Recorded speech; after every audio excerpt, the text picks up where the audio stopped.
Everything's here. We've got tremendous land. The weather's ideal. The labour is abundant and very willing to work. No, it's very ideal here. Okay. So, listen, today we thought that we would maybe take a step back from the regular media banter and the kind of hot topics of the day, which of course are still election and post-election hullabaloo, and engage with something a little more structural. And we thought, why don't we take the opportunity to pursue our second edition of the Scam Hall of Fame? The particular incident that struck our attention this time relates to the time that Nigeria, or at least one state in Nigeria, actually a few other states, but in particular, we're looking at Kwara State, decided to import some white Zimbabwean farmers as some sort of effort at encouraging large-scale commercial agriculture. Taming the Wild West of West Africa. When Graham Hattie was forced from his farm in Zimbabwe 4 years ago, he quickly took up a local governor's invitation to set up a commercial farm here in Nigeria. At 69, he had planned to retire, but instead, he's now bringing in the new harvest. I've been a commercial farmer all my life, since I left college in 1959, and that's all I know. And just to be given this opportunity was, for me, at my age, far too... I just mustn't give it up. I must just grab this opportunity and make the most of it. And Graham is not alone. In total, 15 farmers have come here to Kwara State. So we're exploring the issue of the white Zimbabwean farmers in Nigeria, why they came, what they met when they came here, and how that issue has evolved since then, pretty much. And, as usual, we're thinking of it through the lens of the scam broadly conceived. So not simply a matter of legality and illegality, although that's obviously part of the question, but also in terms of the nature of relationships, social relationships that are produced in these sorts of incidents, and what they tell us about Nigeria and Nigeria's place in the world. So, before we get into the specifics, how do you guys react to what you know of this story so far? Maybe there are two questions in there. One is, what made this seem like an interesting incident to explore, and what were your general impressions when you started learning more about the Zimbabwean farmers in Kwara? Oh man, yeah. Let me just go at it before Fabika brings his deeper analysis into it. So my own is like, there's no. It just dawned on me a bit more deeper that there's no aspect of society that this capitalistic plunder doesn't permeate. Like the last episode we did was about the cement armada. Now it's about agriculture and agricultural, in quote, endeavors that the state wanted to go into by importing some sort of foreign farmers, and then how the thing, in quote, morphed into how they were flipping money, some unpaid loans, and then community conflict and all that. It just shows us that there's a trail of exploitation, there's a trail of societal imbalance, and then there is a trail of people losing out at the end of the day when private interests go into a place, ride roughshod, and do whatever it is they feel they can do or they want to do, and then just leave without any consequences. So and that's always been the history of our dealings with capital as a relatively weak country, in the face of maybe multinationals and imperialism as a in general. So this aspect is focusing on agriculture, and once again the people getting the short end of the stick, and you having to clean up the mess that capital has put up in that certain state, which is Kwara anyway. So that's a brief summary of how I digested the scam. Yeah, Mecca. For me, I don't know, it's I think just reading about it now, say what, 20 years, 2 decades after the fact, it just cast my mind back to that period in time, and I think I can get, even though faint, some memories of newspaper articles, the whole buzz around it, stronger farms it was at the time, white Zimbabweans coming in. It kind of even elevated, the governor of Kwara State, Saraki at that time, to some quote unquote really progressive governor. And people wanted to know what's happening in Kwara, And I remember that, some years afterwards, I had the opportunity to visit Kwara for a week. And yeah, so even though I went to some other local government outside Ilorin, I think, I also tried to I wanted to go see the thing for myself, but if somehow it didn't work, either for time, maybe because of distance, I should asked around, and I think that was the first time I got, even though I don't remember exactly what the responses were anymore, because I'm speaking maybe either 2016 or 2018. I'm not sure when it was that I was in Kwara, but I started to get the vibe that, okay, this thing might not even be I mean, people that aren't actually as hot, the indigenous now, people who lived in the state, they weren't quite as excited as you'd expect, at the time. I think that's the impression that I got, But I remember leaving Kwara thinking, okay, now only one flyover these people get, Right. I'm just joking, but yeah, but I think you can't mention this and not think about Saraki, and I think what this speaks to more generally is the lack of scrutiny that governors often they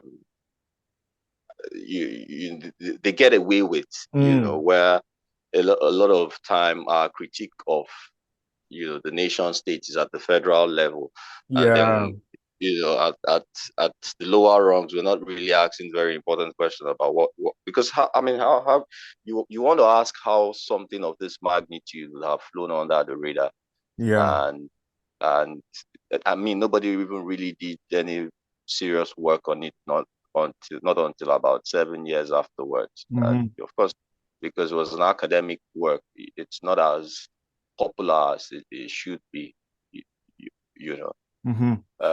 but you can trust Nigerians. Well, if Saraki is going to run for president tomorrow, this will haunt him. Well, yes, I mean, and I think it should for various reasons that we'll get into in a moment. But to do my own impressions, I think where you ended up is also what struck me the most about this, that it's quite a ridiculous story of like a post-colonial state, in effect, trying to invite the offspring, at least, of colonizers to recolonize in some ways the hinterland. And the fact that it's just not very well known, or there's very little in Nigerian media about it, was part of what struck me the most as I was engaging with this story. But like I say, we'll get into it properly in a moment. But before we do, I suppose it's worth just setting out some of the, initial, I guess, dates and outlines of what actually happened here. And I suppose we can just do that somewhat informally, right? So feel free to interrupt as I'm going through some of the initial major highlights. But basically, from around 2004, some white commercial farmers that had been displaced under Zimbabwe's fast-track land reform were suddenly brought to Kwara, which is a state in what's known as the Middle Belt in Nigeria, kind of in the middle of the country, but towards the southwest, to set up commercial farms. And I mean, that's kind of an ironic turn of events on the face of it, because why these guys were kicked away from Zimbabwe has a lot to do with the history of rural dispossession in Zimbabwe itself, right? Where, of course, it's a country that had a white settler population that effectively colonized the country and held a large portion of land for a long stretch of the country's history until there was a liberation war that saw white rule end and the rise of ZANU-PF, the ruling party in Ethiopia, in Zimbabwe rather.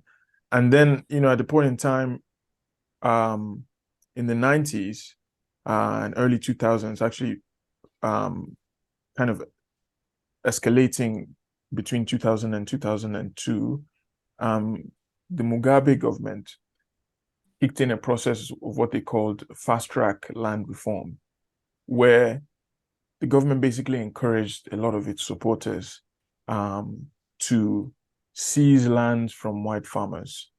So something like 300,000 small farmers and around 30,000 commercial farmers received land previously owned by white commercial farmers who were kind of booted out en masse from their land, land that they claimed to be theirs, and who were, as a result, landless and kind of available for various sorts of projects, one of which was relocation to Nigeria and settlement again on land in Nigeria. So, I mean, the Kwara State government basically sought these people out through a union they were part of, or international association they were part of, and as did some other countries actually. I mean, Nigeria was not alone in this. Some other Southern African countries, Mozambique and Zambia being examples, pursued this policy as well. But Nigeria, I think, is the only one in West Africa that went for this. And so it brought, the government in Kwara State brought a bunch of these people to the countryside in Kwara State and encouraged them to set up farms and put a lot of inputs into these farms. And we'll talk a little bit in a moment about the specific nature of the inputs. But one particular aspect of their arrival that I think was very interesting and, pointed to the profound irony at the heart of this whole thing was the fact that for these farmers to set up their farms in Kwara, their pre-existing communities and families that were working that land, in the form of subsistence agriculture, were booted out, in a lot of cases. So actually thousands of Kwaran farmers were dispossessed and kicked out of their own lands so that this project could be attempted. So, I mean, even just stopping there to reflect a bit, what struck you guys most about that whole process by which the white Zimbabweans were then, encouraged to be brought to Nigeria?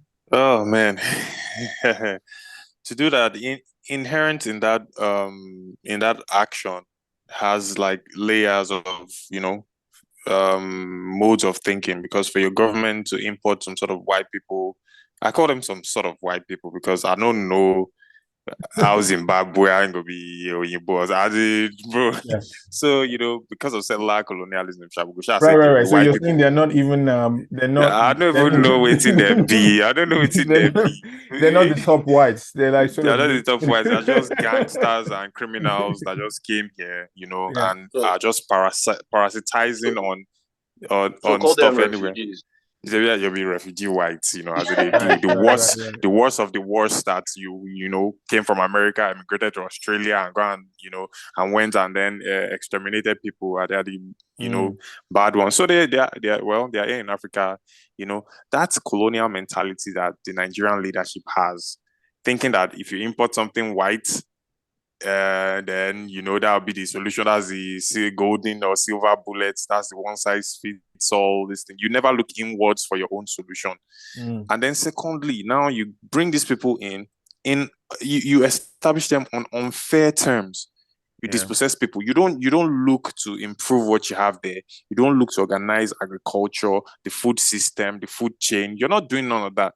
You're just here setting up something afresh, destabilizing the community, and even probably even engaging in forms of agriculture that might be counterproductive to the environment, or that's just destabilizes the cultural aspect of the way people they do things, and then using state power to enshrine that I feel is, fundamentally it's illegal to look at it because the state doesn't make it legal, or the moral aspect, So things like that, has to be questioned, and then it's going to be doomed for failure because once it's established on things where no fit bond the community, then you've opened the gateway for conflict.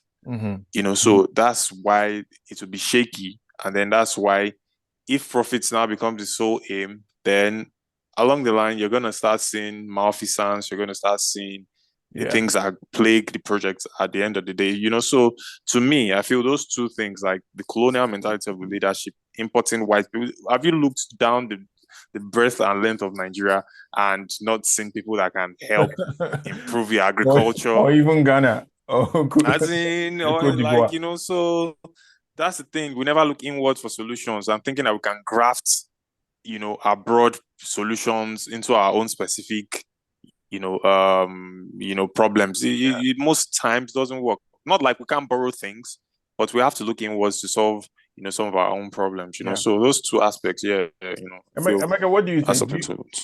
Do you think it was doomed from the start? I mean, OEG seems to suggest that like the very nature of the project, so that just bringing conflict don't day as conflict don't. No matter what you want to do, as conflict don't day, the peace of mind to establish and execute them, you don't flop. Man, So that's I think OEG is a bit harsh. I mean, okay. I always anti.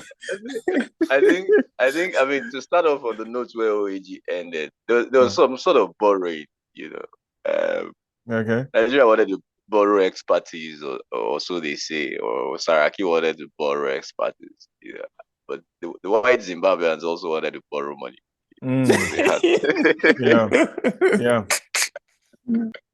Yeah. So there's a bit of borrowing, across. But to say this more seriously, I don't know that I'm hyped as such by the fact that they were white Zimbabweans,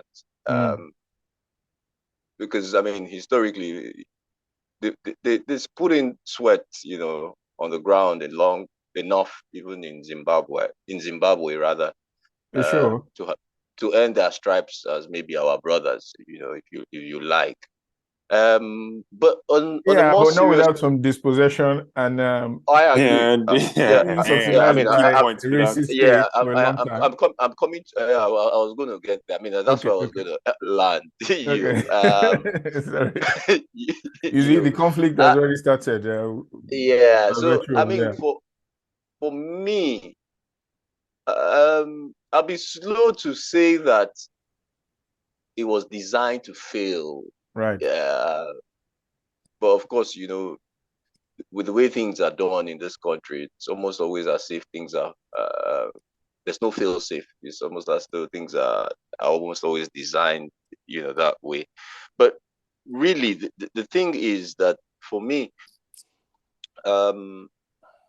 nobody paid any mind to the conditions within which these people had become successful in. Right. In Zimbabwe. Yes, to the extent that they were.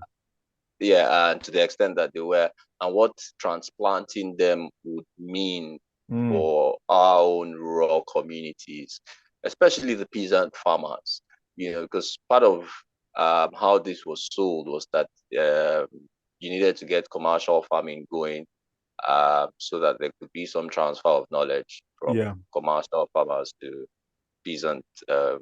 Yes. The classic thing, let's move from hoe and cutlass to tractor and this sort of thing. But I wouldn't want to sound naive. I wouldn't. So to say this is me giving them benefit of doubt, which isn't to say that this could have also been factored in, and the verdict would have just been to hell with them. and as far all now money we want siphon, so push this conversation where I think OAG was going to some sort of special purpose vehicle, SPV, that had managed to conjure. But of course, once they landed, the issues started, which was basically dispossession of land, from thousands of indigenous Kwara people, across, I think, 28 communities in one local government. Thereabout. About 1,300 small, household farmers, where they farm their thing, they go. And I mean, I think it was even from then that, the scam, if you like, had already started, because what was even marked for, what do you call this thing? Relocation. Was the sum of maybe 77 million. But when they broke down these things, they were looking to get 1 acre from each family for about 20,000 naira, another 11,000 naira for some funny per hectare for land preparation. For land preparation, and then 3,000 or was it 4,000 for seeds. Yeah, so basically whatever, peanuts. I mean, for family held, so you're giving ancestral land, right? So you're pushing people off their land per hectare for 34,000. And that's but they also got bicycles. So right. They give a bicycle. Sorry, with Dunlop tire. We're no complete. 720 bicycles to share amongst. So even from the 77 million with the mark initially, when you even do the maths and see how much they spent, they hadn't even spent maybe 40 million, maybe 44 million. So there were still millions that went into pockets of people. So I mean, just seeing that start in itself, and then thinking about the humongous sums that would later be pumped into all of this project, and the way it was even designed. I mean, part of how it was, I think it was designed not to fail, but also there was this part of the design that was like, okay, we must have a fail safe somewhere where if it fails, then we can all make money, Right. But the thing is, we don't even know who made money. Right. No, I will come back to the question of who made money and even the specifics of how they settled in, which we're getting into now vis-a-vis the dispossession. But before then, I mean, amidst or rather at the same time as all this stuff was happening, I wonder if you guys were struck by a certain aspect of this that also intrigued me, which is that the initial media reports, both Nigerian, African, and global, around this was like a lot of excitement, like there was a lot of hope and basically applause that accompanied this whole thing, and you see headlines or titles that read things like white Zimbabweans transforming rural Nigeria, the agricultural revolution has begun in Nigeria, Zimbabwean farmers find a new life in Nigeria. And then, the sorts of quotes that would be bandied around were like, for one person, for instance, Irvin Reed, who was interviewed in a Christian Science article, which we'll include in the show notes, who was talking about the situation, was said, we arrived for virgin bush. It's been a very good experience. It's been a lot of fun. We arrived to just virgin bush. We're basically given GPS points, had to mark them out ourselves and clear the bush, find water, put down boreholes, build the house, build the sheds, import the cattle. So it was right from grassroots, and it's been tremendous fun. It really has. So it's this story of transformation, pioneering, enterprise, this kind of wild, wild west characterization. So I mean, what strikes me is like, why was the story so one-sided to begin with, not only in foreign media, which you might say, okay, you can see why, but also in local media. I mean, why all this aplomb without even a moment's consideration for, the kind of conflictual dynamics that we're already talking about here? I want us to reflect on how the media back in the so-called mother countries would have reported the arrival of the colonizers in Africa. Just let's reflect on how they would have reported that, like as if they were coming to do something out of the world. Now that we now have some sort of ideological synergy between the ruling class on ground that are part players of this scam and the people that are coming to come and once again teach us how to farm after which they couldn't do in thousands 80 of years of which we colonization. couldn't do, so which we couldn't do, so they are here, virgin land. The terms that they use is like paternalistic. It's as if nothing has been happening in the places that you're coming to, like you're coming to do something that we've never seen or heard before and all that. So again, it just shows that there's ideological synergy between the people that are reporting it and the people that are receiving them and spearheading the project in front of the local populace or the indigenous people. So they try to stir up that sentiment, like, yeah, these missionaries are here, these civilizing force are here, these agricultural juggernauts are here, that kind of thing. And that's what prepares the ground mentally, and to the wider community for us to embrace them and say, yeah, okay, these people are here to do something, nice or do something, it's not as if it's inherently sinister.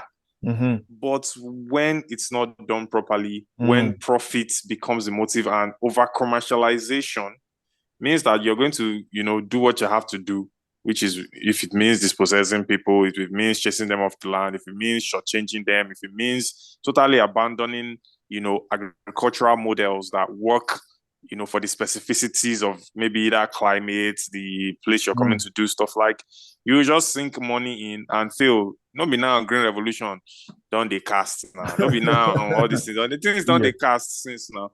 So what is the trail? Food is still as expensive as hell, with all the money that is sunk into fertilizer scams and all, so Igbo and grammar really here, and no one is actually looking into solutions, homegrown solutions, or arranging and organizing the agricultural sectors, linking it and making sure that it is effective and caters to the people, So I feel like, that's this is my own point of view of that thing. Just think about how the colonizers will have reported the arrival of the so-called missionaries or the this thing in their own country. It's the same term. It's the same term. Let me before Emeka comes in, let me read another quote that kind of goes to that point.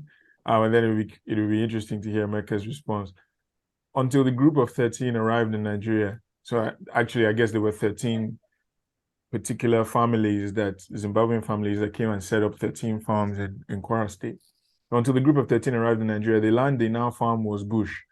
There were a few scattered subsistence farms, no electricity, no mobile phone coverage. 3 years later, Nigerian farmers have been moved to alternative land, with compensation from the government.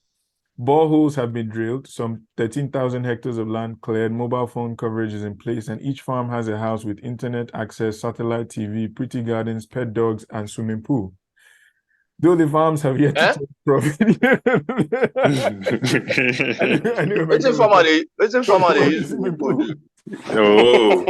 But this is modern farming. I cannot be whole and tractor now swimming pool and cutlass now swimming pool, pet dog. That is swimming pool. They want to use irrigate the farm. And then to finish out the quote, hear what this guy says. He says, "My projected wealth is more here in Nigeria than what I left behind," explains Evan Reed. So before you come in, I mean, I just want to point to the irony of that fact that, like, these guys were kicked out ostensibly in Zimbabwe for dispossessing Black farmers, of ancestral land, only to come to Nigeria to be given ancestral land belonging to Black farmers. So Emeka, how would you respond to that? I mean, I'm the guy who says that I want to give them benefit of doubt, right? But,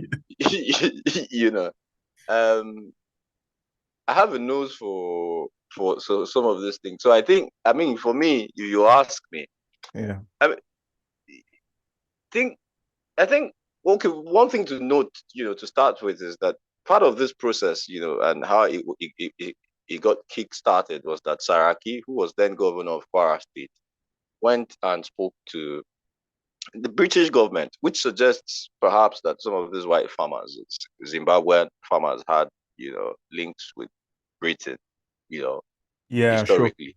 Sure, yeah. That's where a lot of white Zimbabweans came from, right? Yeah. The So, colonists.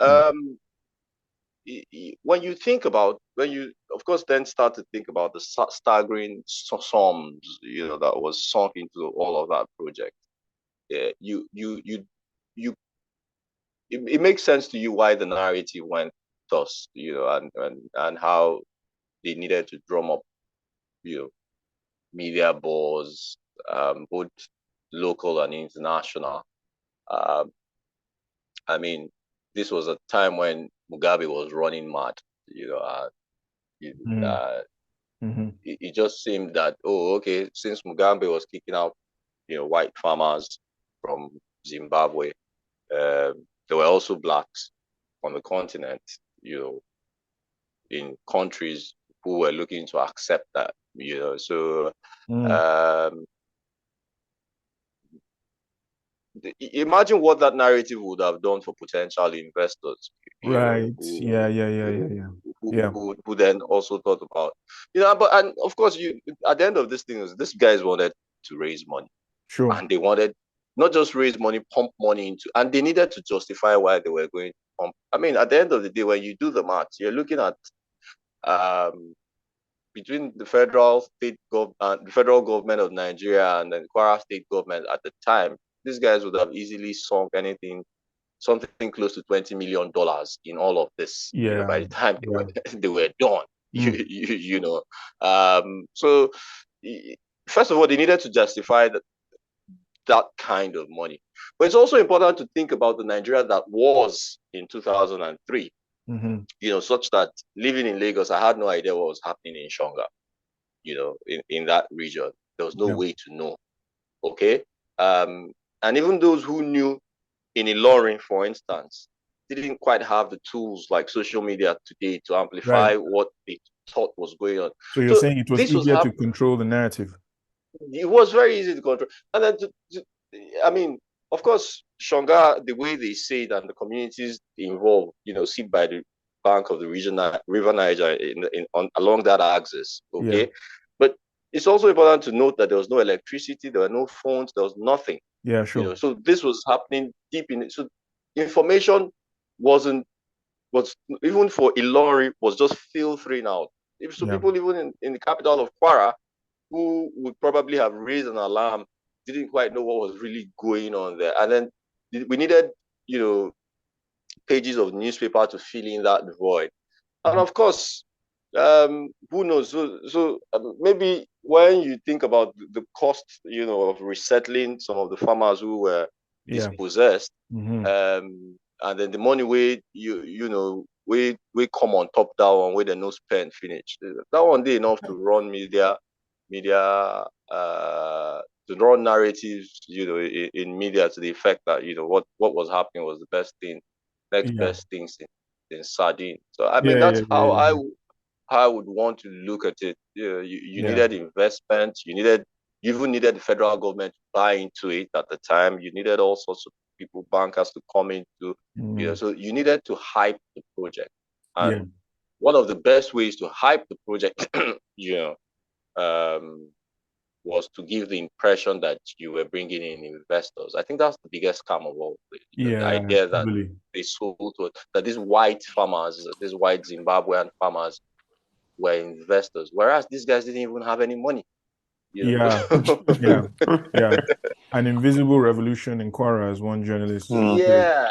But to that question of money, and we were just starting to talk about the community relations that developed, so we'll get to that next. But since you raised the question of quote unquote investors, I think it's worth actually looking more specifically at the money that changed hands and the actual nature of the investment that was made.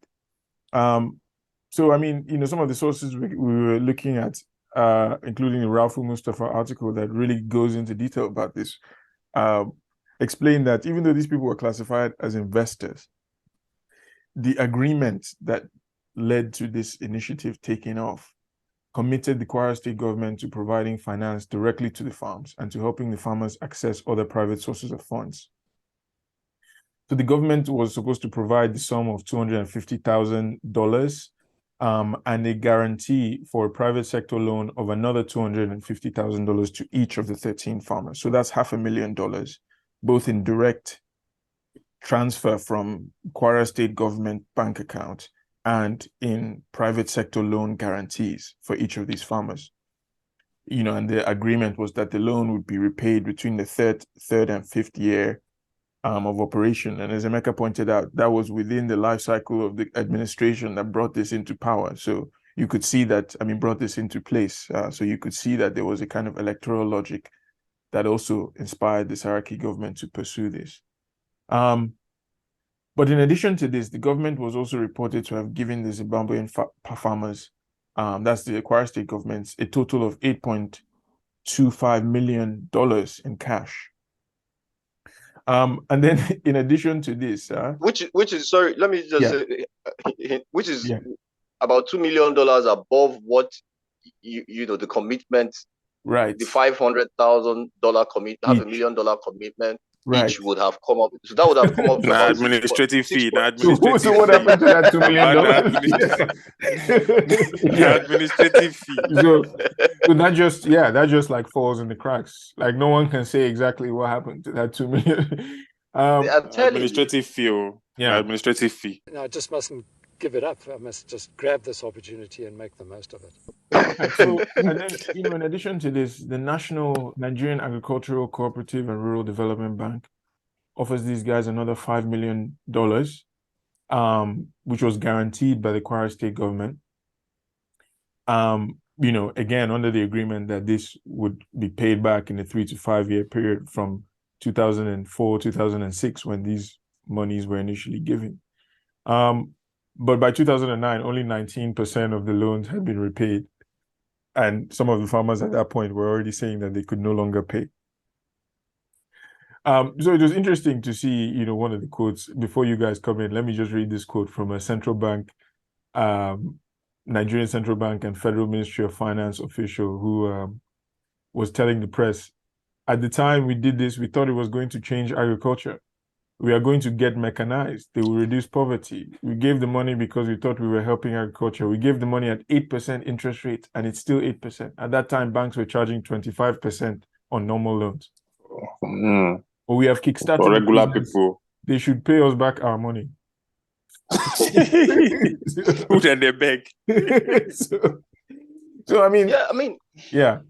How would you guys? How did you guys react to that when you were reading this stuff? Two things I want to chip in, right? Yeah. So that we just bring it up all in together. Yeah. These monies that you have mentioned is different from, 400 million naira. That's about 2.6 million US dollars that the Kwara State government invested in roads, farm roads, right, and housing. Yeah. So there was a lot of infrastructure investment as well. Yeah. So each of the 13 bungalows that these farmers got came with even generators, So swimming pool. Now there was also an additional 5.8 million USD by the federal government for irrigation. Right. So federal, there was state infrastructure. There was also federal infrastructure spending. Federal infrastructure. There was an additional 6.6 million. That's about $1 billion naira. At the time, gone in, that was provided for electrification. Yeah. So all that I've been read saying that in 3 years, this whole place had transformed. As if it was anything that. We're saying that this is Nigerian taxpayers' money to the tune of about $15 million. Yeah. This is apart from the 8.25 that Kwara State there. Now, then the other thing to note is that at the time when all of this was happening, and once the farms even became operational, how much were the Zimbabwean farmers paying laborers, farm labor, Yeah. For a day's work? Yeah. I want you to hold that thought, because we're going to Yeah. get into the communal relations in a moment, and that's okay. very much critical to that. But yeah, I mean, before we do, I just want to read one final quote from that period when the situation in terms of the extent of funding started to dawn on some of the Nigerian officials that were part of this. So one Nigerian government official from Kwara State had this funny quote that I just have to read. He said, "They did not come with any money. They came only with their suitcases, t-shirts, short knickers, and coats. They are not employees of the state. Neither are they technical partners because the farms belong to them. The only definition we can find for them is refugees who have been given first-class rehabilitation. Foreign investment is inflow of capital and expertise. But this one has become outflow of scarce local resources. The Zimbabweans cannot be classified as foreign investors." I mean, I guess, okay, the thing I would caveat with that quote, although you can understand why this guy was that frustrated, is that the agreement did stipulate that the farmers had to incorporate their companies themselves with a share capital of $80,000. So that was their own contribution. They did, I think, contribute that amount of $80,000 to make sure that these companies were incorporated. And then they allowed the companies to have Nigerian shareholders and such. So, I mean, I guess they brought other than the t-shirts. Now that Nigerian shareholders, now they're the cocoa day, now where the matter. Yeah.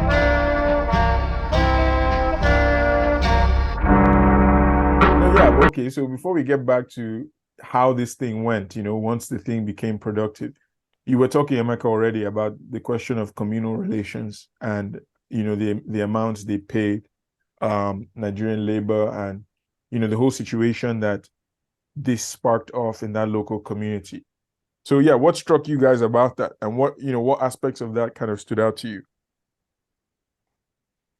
I mean, for me, real quick, because I don't have much to say, I think for me, it all boils down to still how news was suppressed. Even when things were bad, you wouldn't have thought reading the news, and this again from memory, that there were issues with even pastoralists in that region, or that at least two communities of the 28 never bought into this whole idea of Zimbabwean farmers, building the commercial farming community stronger. Yeah. You wouldn't have thought that there were disagreements. You wouldn't have thought that there was any rancor between communities who said that they had ancestral claims to the land, as distinct from the emir of Shonga himself. All of this didn't quite pop up. I mean, if it did, then it was just in whistles, perhaps. But for me, all of that, to find out now and that it was hushed, for me is it's not surprising, but it's I think that's where the juice for me is. I mean, I know, for instance, that there's also that predatory nature of capitalism, which would explain why labor wages were being charged at, in fact, maybe less than half of what a day's wage would be in Ilorin. No, literally that. Yeah. It was literally half. People were literally getting paid half of what they would have paid. 250. Yeah, 250 naira per day or something. 250 naira rather than 500 naira for unskilled labor. Meanwhile, these guys don't pocket $500,000. $500,000. Yeah. and then they shell them out $1 per day. Okay, Nigerians know they feed past $1 per day, so now waiting their need. Yeah. The labor is abundant and very willing to work. No, it's very ideal here.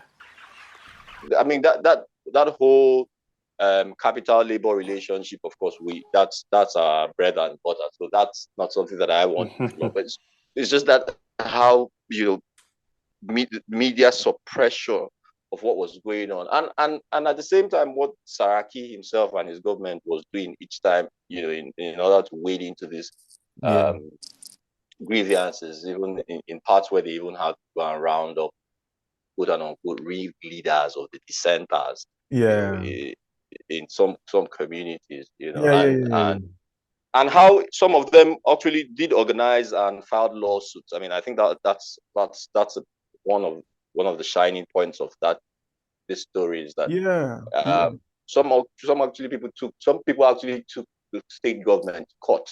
What became of that, we couldn't quite find out, except maybe we'll go and do that digging. But I think that's for me, when I think about that, the relationship, that the communal relationship, and of course the people who at the time when they saw electricity and saw and got phone coverage thought, oh, okay, this is heaven, this is development. Yeah, so but of course, even with the relocation of farms or family farmholders, small farmholders rather, you'd see that there were people who also didn't even take that money for relocation. They felt that they were insulted by it.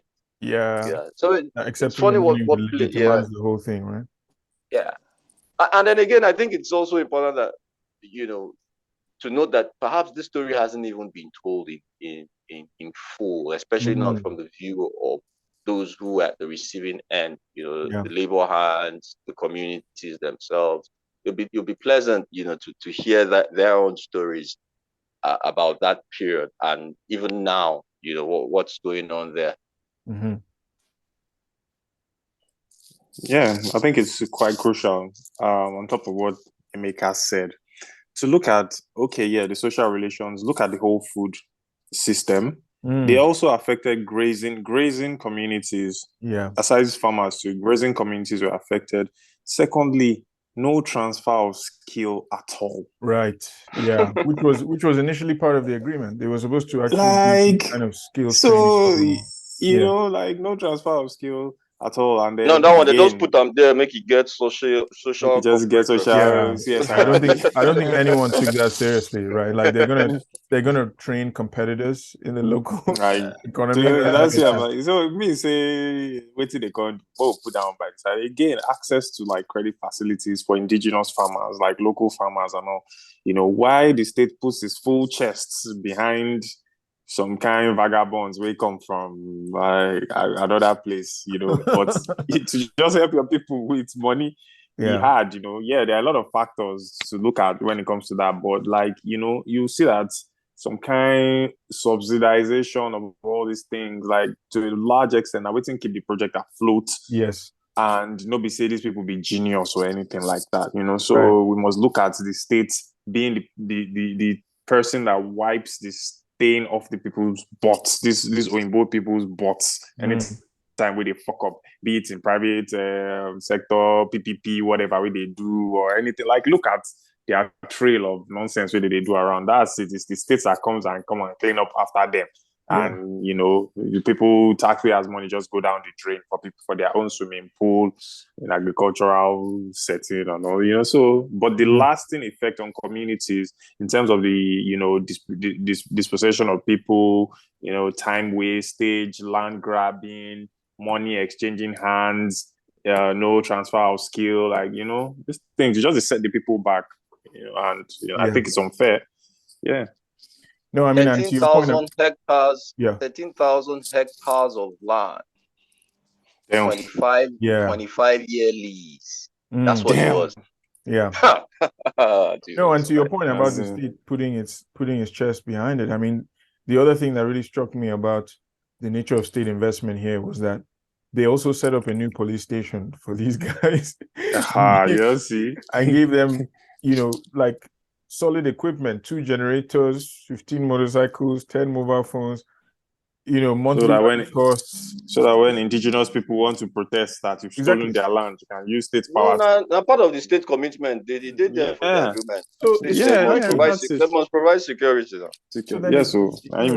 What strikes me the most is that, wait a minute, the Nigerian state can actually mobilize substantial amounts of capital, organization, infrastructure at moments like this, but hardly ever anywhere else, right?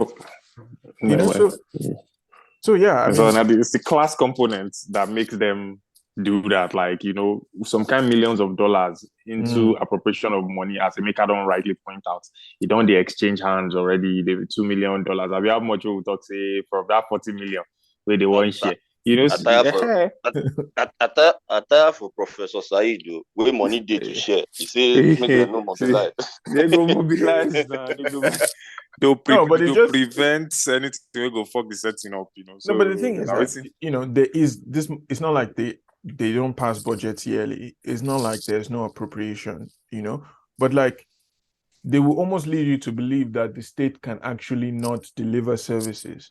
So it's striking to see a situation like this where the state actually rapidly mobilizes to deliver multifaceted kinds of service, from relocation to irrigation to security to mobilizing private capital. You know, this is it's quite an intensive example of state capacity. This same free market plutocracy, by the way, isn't so free market when it comes to themselves. While they preach to you the virtues of self-reliance, stop going to the government for a handout. Rely on yourself and your own efforts. They themselves got their hands in the public treasury, right? I mean, they've got their arms right up to their elbows in the public treasury. They themselves get equity subsidies from the federal government. They get loan guarantees. They get export subsidies. They get research and development assistance. They get production loss compensations. They get bailouts. No. I think what had happened was that, but let's stop there. There's no private anything anywhere. This was state funds. No, sure. Right? Consortium or no consortium of banks, how much they bring when you look out? They don't bring, So maybe we should start delving into the scam itself. Yeah. I think so. I mean, these guys. No, just take it away. So what aspect of this strikes you then most profoundly as you know, I guess consistent with or evoking this kind of theme of the scam that we've been playing with? Brother, I mean, this was state funds. The bulk of it, I'm saying over 3/4 of it, right? Yeah. Sunk into this project was taxpayers' money, either at the state level or at the federal government level. What these guys brought, so if you put this project at $20 million, all that the Zimbabwean farmers, 13 of them, families brought to the table collectively was $1,040,000. That's all to incorporate companies and $80,000 for shareholding. Right. So this is not. There's no private anything here. This is just plain taken from states. So this is it. So when they're incorporating and then for their shareholders. But hang on. So that's the initial amount they all brought, right? But if I'm understanding the story correctly, at a certain stage, because this is around between 2003 2006 when the thing was properly getting set up. But by 2008, those initial funds were starting to dry up actually, and these guys had still not become profitable or productive. And actually, at that point, the governor Saraki tapped some of his own contacts from the banking industry, where his family is notoriously has a lot of investments, to bring in another $6.6 million. So, the consortium of 5 leading Nigerian banks invested 1 billion naira, which at the time was $6.6 million, as equity in the farms. So that's what I mean when I was talking about mobilizing private capital. But I suppose we hadn't quite got that yet. But you see, that's the thing. Yeah. So Saraki is mobilizing private capital. Yeah, sure. Right. As what? As investment, in the business. So because that's for me is where the scam really is. If we're going to be, for people who have the tools to go and dig these things up, I don't, for instance, believe that there were no Nigerian shareholders at the point of incorporating those. Because each family incorporated, incorporated its own. And then for that private capital that you were talking about, or that you just spoke about, they now needed a vehicle which would become Stronger Farm Holdings to access SPV. Now it's within Stronger Farm Holding itself that you then have shareholdings. Okay. So this is the point where the banks brought the money, they incorporated. Well, this is where, because by that time now they won't begin sharing. They don't turn legal entity. Now they won't share money. Now they won't share money. So as far as I'm concerned, what's the rationale for the Zimbabwean farmers who had only put $1,040,000 on the table to then have access to 40% shares within the Stronger Farm Holding? No, so I want to talk about that ownership structure just now. I mean, so just to clarify, right? So the banks brought money, state government brought money, federal, and at the end they formed some consortium with these Zimbabwean farmers. And somehow how the ownership structure got allocated is that 45% of the farms were owned by, the banks owned 45% of the farms. 5%. The Zimbabweans, the state government, despite all its money, owned only 15% of the farms. And then the Zimbabweans got to hold 40% of the farms. It's like, what was all this money leading to? Okay, the banks at least got some share of it.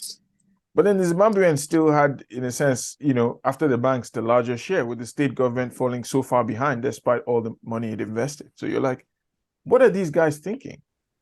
And to look at all the dispossession, everything where they don't grab already. On top of that, just free grabbing. You can't get ownership legalized.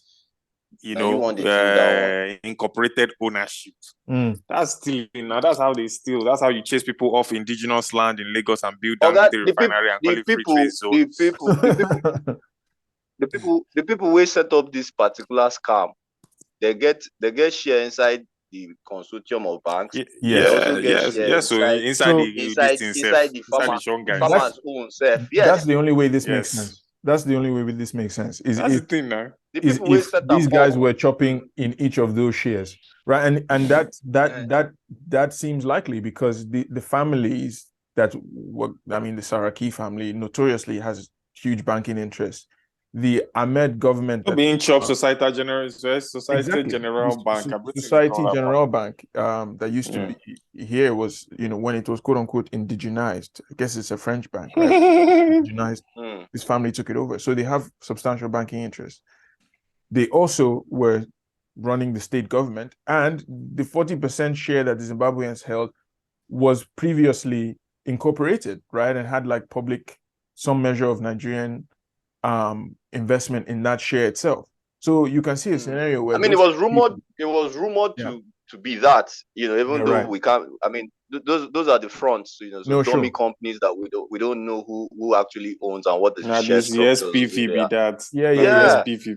No, but it's not so unimaginable a leap to say that there's a decent likelihood that these people set all of this ownership structure up and all of these various shareholdings to seem like it was various different people, but in fact they were dipping their hands in the till in all of these different cookie jars. Exactly, in all of these different buckets. So I guess as we try to wrap up the conversation and kind of come towards some longer term perspective about what happened here, it goes without saying that a lot of these businesses didn't really generate a profit ultimately, right? There were 3 different kinds of buckets of agricultural enterprise that kicked off here. One was focused on milk. The other was a kind of mixed farming model. Mixed farm cash crops. Mixed cash crops, exactly. And then the last was poultry. And looking at the story now, which you can still kind of see in the news, basically 9 out of 13 of those farms failed. And the ones that failed were particularly in the mixed cash crop kind of enclave and the dairy enclave. So the only one that seems to have survived. I mean, I don't know how Ultra. profitable it is, but at least it continues to survive, is the poultry aspect. So it means that today you can still probably buy chickens in the grocery store somewhere, or, you know, at some Somewhere in Shonga. that still comes from these farms. But I mean, the irony in that for me is that, like, that's the aspect of Nigerian agriculture that was probably most advanced and least needing this level of investment. I mean, to put it in other terms, They didn't come to do anything new. lots of people have poultries here. You know what I mean? Like the sort of poultry sector is already fairly advanced. So, and that's probably why that one survived, is that there really is already an established market. You know, and you're not doing very much that's new. Whereas, you know, trying to do commercial milk farming and this mixed cash crop thing was probably less likely to survive without a constant inflow of funds from the state and banking sector and the federal government, which eventually dried up when the government that brought them into the state faced, you know, political challenges, left office, and couldn't sustain this initiative. So, I mean, as we kind of think about the long-term, you know, like trajectory of this project and try to bring the conversation to a close, I mean, just, you know, in initial terms, what do you guys think is the kind of legacy of this project since then? I mean, what became of this, you know, or how did you kind of process the outcome of these initiatives as you were reading it? And, you know, what does this tell us really about how the state operates here, you know, in circumstances like this?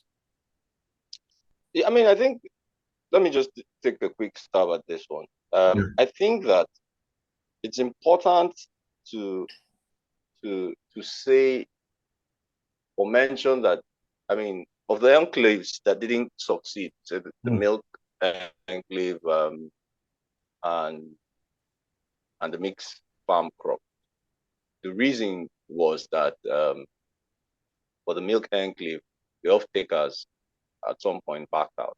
Yeah. We don't know why, right? For the mixed farm crops or cash crops, it had something to do with federal government reneging on its promise to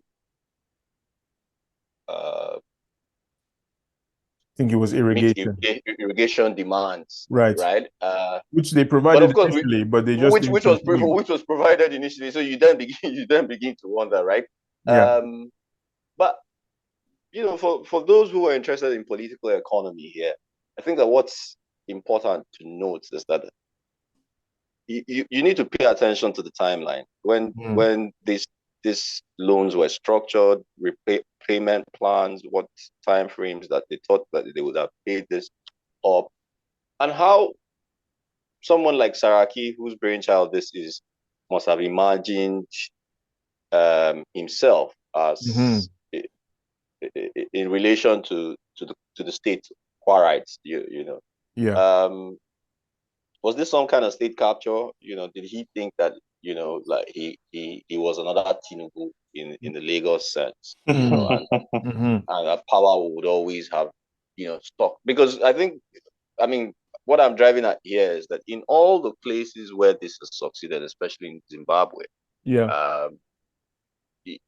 it takes constant support of the state for it to become successful.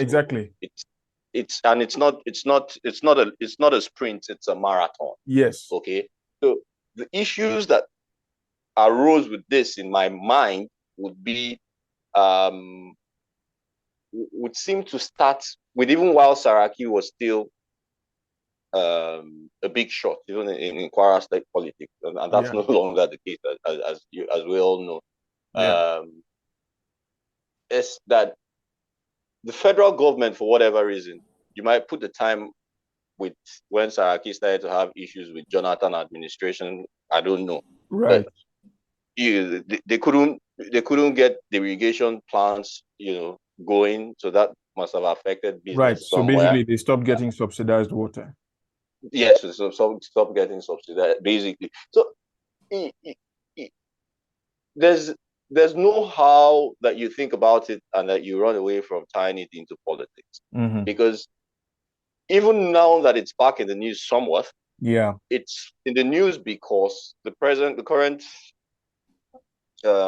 state government, which is APC led, has now accused the Saraki led government, PDP led government of the time, and its predecessors of scam. In fact, that's so. This is not us manufacturing it. I mean, these guys have been accused of scam, and not them talk them. Not them use the amount of them. And then when you think about it, the way Nigeria works, I think we can almost take it for granted that the guys in the APC government now are looking at it. We don't know how they structure this their own scam. We don't know who they benefit from them. We don't feel fine who they benefit. So you don't even get people where we feel negotiate with our own gyro, our own cut. Right. You understand? So I mean, the best thing to do is to discontinue this, and that discontinuance is what we have seen. So it would be good to get some dates to when did the 9 farmers, farming families exit? Who did they sell to? And some of these things are wrapped in they're being hushed. So we don't begin, but I think intuitively you already know that somebody somewhere don't structure this thing, don't benefit from even the exit of the 9 Zimbabwean farmers. It's also important to note that of the consortium of 5 banks, now only 3 sell their debts to APCON. The asset management company of Nigeria, which has now got into the situation, which has now gone to recover, its debt from the state component with only 15% of the So this is worth clarifying. I think I should probably phrase the question clearer, which brings out the aspect that you're just talking about. So as I said, the 9 out of 13 of these funds, so the majority of them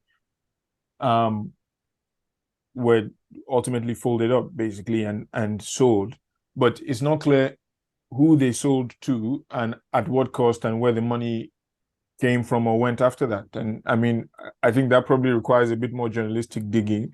But just from the sources we were able to consult to get a sense of what had happened, it was very unclear what that transaction had actually amounted to. What has happened after the fact, though, is that the Kwara State government, now led by the party that was at the time in opposition, is now liable to pay what's left of that debt, which is absurd, given that the government only had a 15% shareholding, had the minority of shareholding in that kind of ownership structure that we spelled out a moment ago. And as a result of this, the Federal Asset Management Company in Nigeria has now stepped in and is seizing the properties of the Kwara State government, including properties in Abuja and such. So despite... Which they don't really need, well, I mean, why do they have those properties to begin with? I mean, one could argue. So, but despite the tremendous amount of money poured into this thing, not only does it not become viable, the state is left holding the bag when the private partner, in quotes, cannot... gone scot-free, cannot essentially hold its part of the bargain. So I just want you guys to react in a little bit to this kind of outcome. Like, what does this tell us more generally about the nature of these sorts of public-private arrangements or this kind of scam? I mean, what kind of scam is this? Is this one where people have just conspired to fleece the state in a very old school way? Or is this something a little more interesting and weird, that we need to kind of pay a particular kind of attention to? Yeah, so what we see, as with every other scam, is that it is woven into the arrangement for the state, essentially the people, taxpayers, to clean up the mess after these people have taken their money and exited. So the ruling class make a mess of it with their foreign collaborators, and it's left to the people to keep, to look after the basic or the debt where these people don't put on top of the indigenous or people of Kwara State or wherever they live. This reminds me of some programs where we say some kind of state governments, they do, like with CLI, if you look CLI, Cleaner Lagos Initiative, where they do during body time. Now the same thing, the state guaranteed CLI, the thing flopped, and I think Lagos was left to pay like 800 million or something. I don't know. Like out of taxpayers' money. This is now their normal modus operandi. I don't know the problem. Simple people. See, you see, like, so that's the thing. Like Yeah.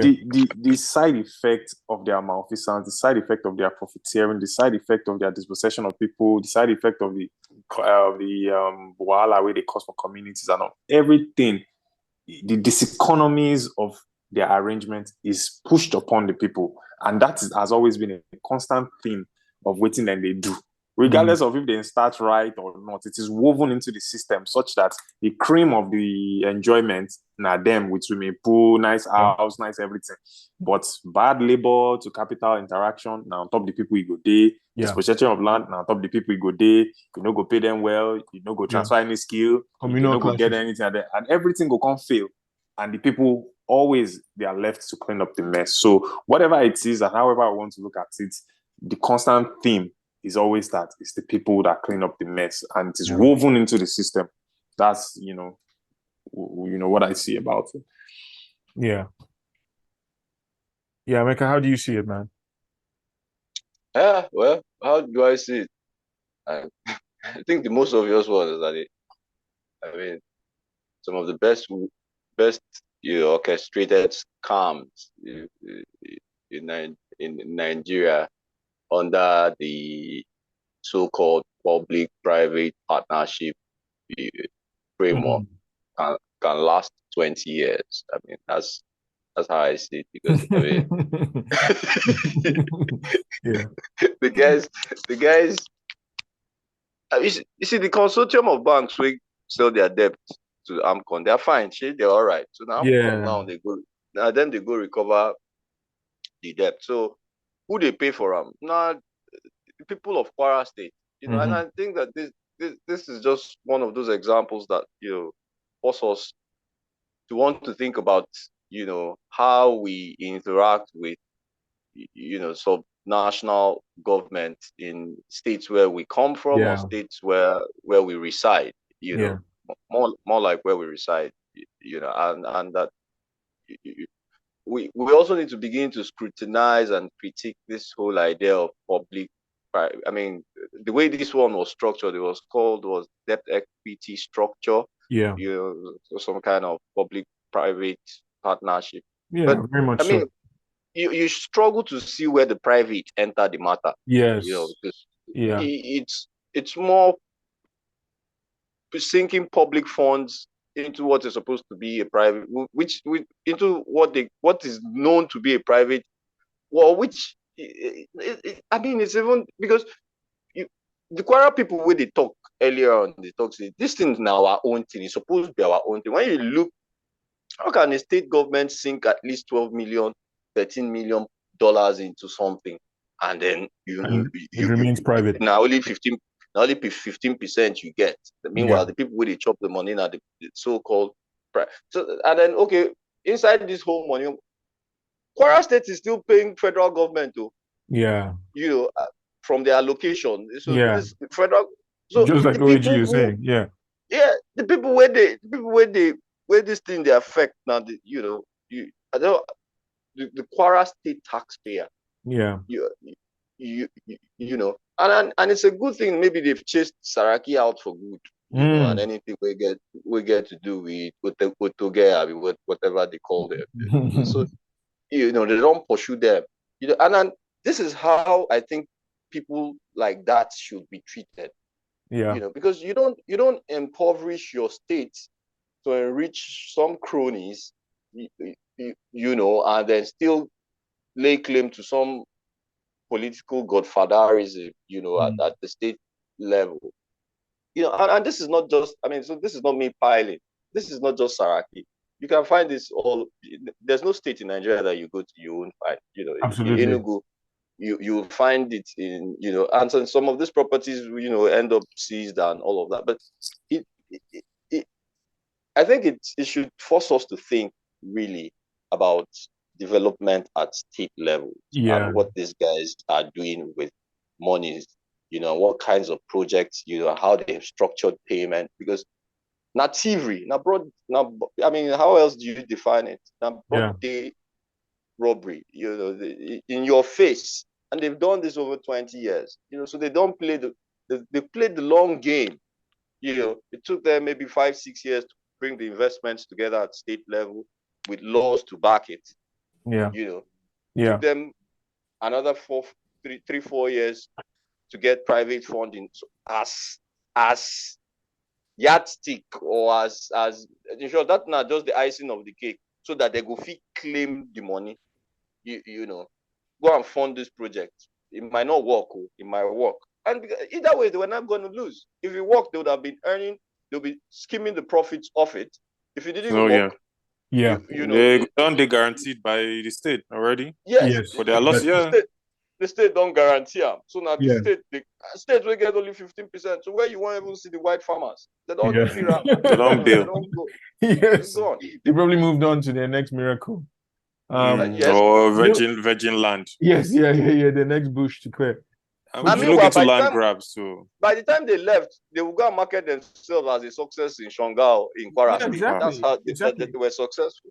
That's the brilliance of this whole thing. I mean, okay, so for me, in terms of my own final thoughts, I guess I think about these two ways, or this leaves kind of two impressions on me, related to what you guys have said. The first is that, for me, this really reveals Nigeria's role on the international level in Africa as a very obvious right-wing actor, so to speak, in the African kind of international terrain. Because, I mean, I'm not saying that I agree with the fast-track land reform in Zimbabwe, but you can see where Southern Africans are coming from and fighting this liberation struggle and having such a complicated relationship with white farmers, settled on ancestral land in their countryside. Mm-hmm. So for Nigeria, as supposedly the giant of Africa, and from the perspectives of some clowns that we engage with on Twitter, it's sort of radical African country. Why give them a warm embrace? Why are we embracing these people and bringing these people here to dispossess our own indigenous people? It just goes to show that in a continent where there were African socialist governments, when there were African Marxist-inspired liberation struggles that took power, Nigeria, unfortunately, stands out as one of the far right, or at least right-wing, examples of the so-called post-colonial state. And I think no example of that tells that story more clearly than our importation of white Zimbabwean farmers. And then secondly, I think that more broadly, as we think about the scam in Nigeria, to the point that you've both made, it's clear that the scam has evolved, even from the cement armada to this episode of this white Zimbabwean situation. You can see that we've moved from a situation of outright predation or outright theft, these kinds of 2-bit schemes of people basically transferring state funds to their bank accounts or getting cheap kickbacks. I mean, obviously that was still a part of this, to something a little more complex, where there are more nuanced. Yeah, more nuanced, where there are some kinds of developmental objectives that are woven into it. And there's the possibility that you actually have some kind of investment or initiative be an outcome of it, but it's still fundamentally flawed because of the way in which it sees society as the adversary, and sees, as OEG was saying at the start, the external world or, the outside as the source of innovation or liberation, or any sort of social transformation. So to me, I think this goes to show that, despite this not being the most expensive scam that we've seen in Nigerian history, it might not also have been the most elaborate scam, but it's certainly one of the weirdest ones. And I think from that standpoint, deserved its own episode. Yeah, its own place in the Hall of Fame. In the Scam Hall of Fame, for sure. Yeah. I just want to add briefly that, the more the political class morph into, being capitalistic in, almost its real sense, because they're still pseudo elites. They try to have the trappings of them wanting to do stuff, then, go and float limited liability company, go and float your own SPV, so that the theft will not be as blatant, as primitive, as outright, stealing. So all these things that we're seeing is just that the Nigerian elites have, they've kind of matured into perfecting their own form of scam and then giving it some sort of topping that makes it look as if they're about to do something, whereas they just float companies, and then because if it's not that, then how would you explain that 15%? Then giving the farmers 40, you're like, look, you just wanted to steal and you didn't want to steal outrightly, so you just floated companies to just do your mago. So that's it. But I think that this also gives us provides impetus for us to think about how we want to deal with the agricultural sector in Nigeria. It's also worth mentioning that the flip side of what Saraki tried to do, as Said reminds me, starts with the Uncle's Borough program, CBN now, starts with Goodluck Jonathan, but pushed more forcefully and fiercely by the Buhari administration, which is on paper a reverse of what Saraki tried to do with commercial farming, and this time the focus is on smallholder farming. But it's also I'm not sure that it's as waterproof. Maybe the scam wouldn't get this kind of witty scam in that on that side of the divide, but I think what's clear is that we haven't even found a way to make agriculture work. Reduce imports, scale up exports, and then feed ourselves. So part of all of these things that they are saying now, I've not eaten any shonga chicken or egg. I don't think so. It's beyond Kwara. I can't even find it on the streets of Lagos. I can't find it in the streets of Calabar, or in Enugu.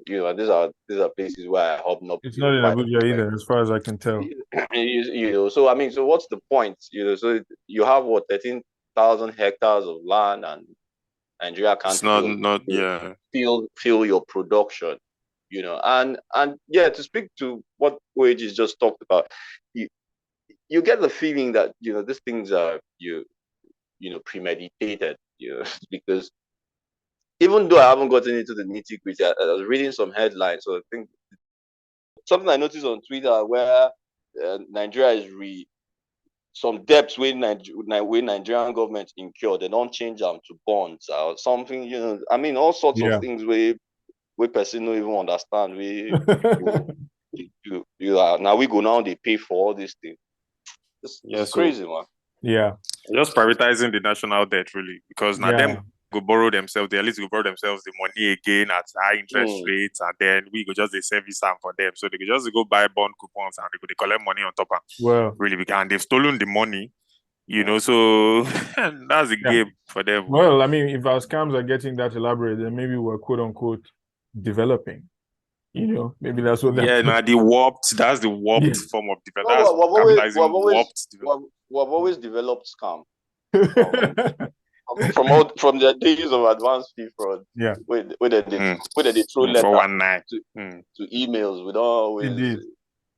Well, maybe that's Yahoo boy now. Maybe that's what Yahoo boy no need laptop again now. There's a back and forth interaction between the guys on top and the one below. So government they do their own for top. The people where they below they do their own. So just opposite sides. There'll be two sides of that coin. Well, I suppose we can leave it there for today. Yeah.